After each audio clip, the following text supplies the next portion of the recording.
Je vous souhaite la bienvenue donc pour ces journées de portes ouvertes de l'unité Astrolabe.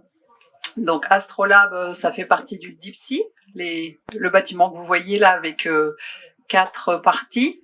C'est le dispositif intersectoriel d'hospitalisation en psychiatrie de l'enfant et de l'adolescent, qui est ouvert en 2015. Et donc l'Astrolabe, c'est la dernière partie que vous allez pouvoir visiter aujourd'hui, accompagné de l'équipe que je remercie, et poser toutes les questions que vous avez à poser.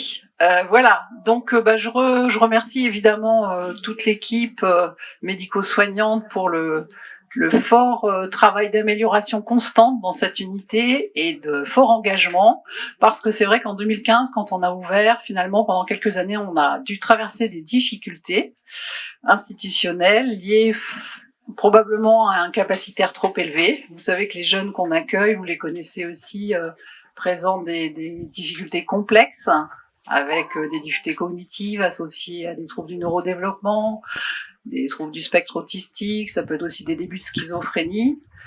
Et c'est vrai qu'un capacitaire trop élevé a mis l'équipe en difficulté, avec finalement ça s'est traduit par de l'absentéisme professionnel, ce qu'on peut connaître aussi sur d'autres structures, du turnover, des difficultés donc rencontrées. Et puis finalement, il y a eu quand même un défi relevé par cette équipe, par les équipes médico-soignantes, aussi dans le contexte du projet d'établissement, et avec le soutien de la direction, pour pouvoir redéfinir un projet et le mettre en œuvre. Et donc ce projet donc a été mis en œuvre, et c'est un petit peu ça qu'on vous propose aujourd'hui, déjà depuis plusieurs années, avec des idées fortes comme justement une réduction capacitaire, pour pouvoir avoir moins d'enfants à prendre en charge, pour qu'il y ait moins de passage à l'acte, moins d'agressivité dans la structure, des nouveaux métiers qui sont arrivés, ergothérapeute, neuropsychologue, des nouvelles missions aussi, comme mission d'appui, et qui a une idée forte du projet, c'est soutenir les familles, c'est soutenir les partenaires, pouvoir se déplacer, que ce soit dans les familles ou rencontrer les partenaires, ou se déplacer aussi dans les lieux institutionnels où sont accueillis les enfants. Vous savez que ces jeunes présentent des difficultés multiples et qui regroupent de nombreux partenaires autour d'eux. Donc des modalités d'hospitalisation aussi variées, de séquentielles, ça peut être en hôpital de jour, ça peut être aussi pendant plusieurs semaines pour des périodes d'évaluation et d'adaptation du traitement ou de la prise en charge. Les jeunes vont beaucoup moins bien, ou décompensent.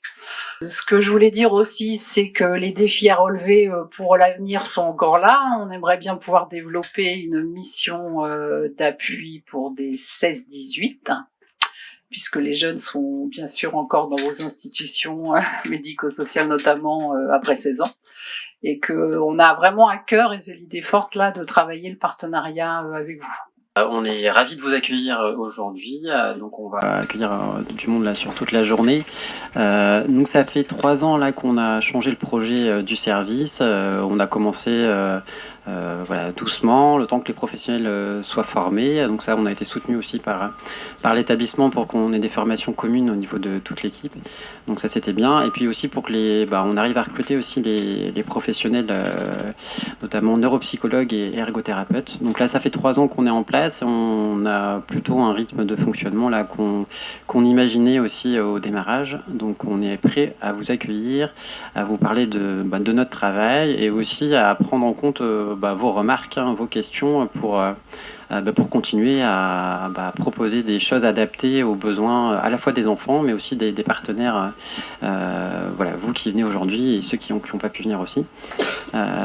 Donc je vais laisser ma collègue cadre de santé parler un petit peu. L'idée, c'est de pas passer trop longtemps dans les discours, mais plutôt tout au long de la journée de pouvoir vous parler de notre travail, entendre aussi vos questionnements et pouvoir échanger pour continuer à travailler ensemble dans ces situations complexes qui mettent à mal tout le monde, les familles en premier, et tous les professionnels, que ce soit du médico-social ou du sanitaire. De toute façon, on est un peu dans les mêmes situations, même si on n'a pas forcément les mêmes projets de service, mais notre objectif commun, c'est vraiment d'aider ces enfants à communiquer plus facilement et à pouvoir trouver un endroit où ils se sentent bien, ils puissent s'exprimer. Donc on est vraiment tous ensemble à travailler dans le même sens. C'est avec un très grand plaisir que on vous accueille aujourd'hui. Le projet de l'Astrolabe donc, a été refondé il y a 3 ans. On a davantage de recul maintenant pour vous parler de notre fonctionnement, de nos pratiques et puis vous ouvrir nos portes. C'est donc l'occasion de se rencontrer, surtout de vous présenter notre outil de travail, les locaux et les modalités de soins. Ces portes ouvertes vous permettent donc de découvrir plus particulièrement ce service du DIPSY. Donc au bénéfice des jeunes qui sont accompagnés donc, en établissements médico-sociaux ou en IME, enfin beaucoup d'IME sont présents aujourd'hui, merci. Désormais, vous pourrez mettre un visage du coup sur tous les prénoms des professionnels que vous avez si fréquemment au téléphone. Ça va être l'occasion effectivement d'échanger en direct, alors peut-être pas sur les situations communes, mais plutôt en tout cas de mieux appréhender nos façons de travailler, nos modalités de soins, nos forces et aussi nos limites. Je vous laisse entre de bonnes mains. Les collègues vont vous faire la visite. Donc place à la visite.